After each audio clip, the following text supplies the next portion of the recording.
Pilipino. Unang-una sa lahat, salamat. Salamat sa mga sakripisyo at pagtitiis. At sa maraming taong kami iyong pinagbigkis. Salamat din sa kahirapang iyong patuloy na pinadadanas. Dahil dito namin natututunang maging malakas.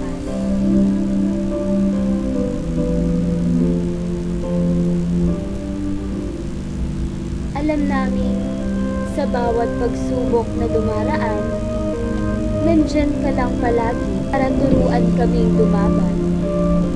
At isa na nga sa mga instrumentong nagbigay daan ay ang mga bayaning may puso para sa ating bayan.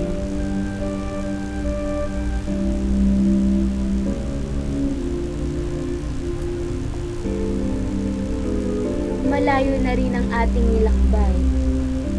Sinubok na tayo ng panahon at mga pangyayaring nagpabago sa ating buhay.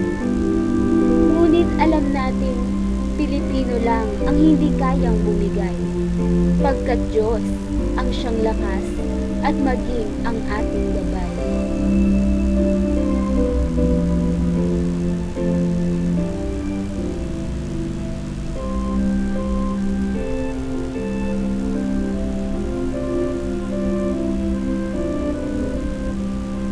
Kaya, kung sino ka man ngayon, bukas at sa hinaharap, buhatin, ipagmalaki at ibandera sa lahat.